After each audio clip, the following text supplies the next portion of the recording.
భూమి లేని ప్రతి పేద కుటుంబానికి భూమి దక్కాల్సిందే, దానికి ఇనిషియేటివ్ తీసుకోవాల్సిందే. నేను మరొక్క మారు మేధావి వర్గాన్ని అంతా కూడా వినమ్రంగా చేతులు జోడించి చెప్తా ఉన్నా. ఈ రేవంత్ రెడ్డి గారికి, రియల్ ఎస్టేట్ వ్యాపారం చేసే రేవంత్ రెడ్డి గారికి భూమి అంటే ఆయనకు ఒక ట్రాన్సాక్షన్ కావచ్చు, కానీ నా పేద బీసీ ఇంటి ఆడబిడ్డకు భూమి అంటే ఒక ఇమోషన్. నా పేద దళితులకు భూమి అంటే ఒక ఇమోషన్. నా ఆదివాసీలకు భూమి అంటే పంచ ప్రాణం. వదిలిపెట్టి ఉండలేరు, అడవిని వదిలిపెట్టి, భూమిని వదిలిపెట్టి. ఆ విషయం అర్థమవుతలేదు రేవంత్ రెడ్డి గారికి. మానవత్వం అన్నది పరిపాలనలో లోపించింది.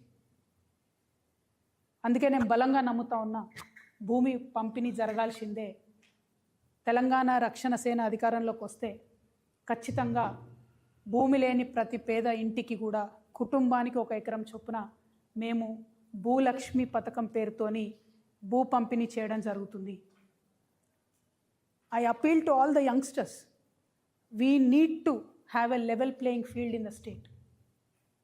We need to have a level playing field. సమానమైనటువంటి భూమి క్రియేట్ చేసినాకనే కదా నువ్వు గేమ్ పెట్టాలి. ఫుట్బాల్ మ్యాచ్ ఆడుతున్నారు అనుకోండి, ముఖ్యమంత్రి గారికి ఫుట్బాల్ మ్యాచ్ బాగా తెలుసు కదా, అందుకే చెప్తున్నా. ఫుట్బాల్ మ్యాచ్ ఆడుతుంటే ఒక దిక్కు ఎత్తుంటే ఒక దిక్కు వంపు ఉంటే ఎట్లా ఆడతారు ఆట? వంపులు ఉన్నోడు ఏదో గోల్ కొట్టగలుగుతాడు. ఇవాళ పేదవాళ్ళ పరిస్థితి అదే కదా.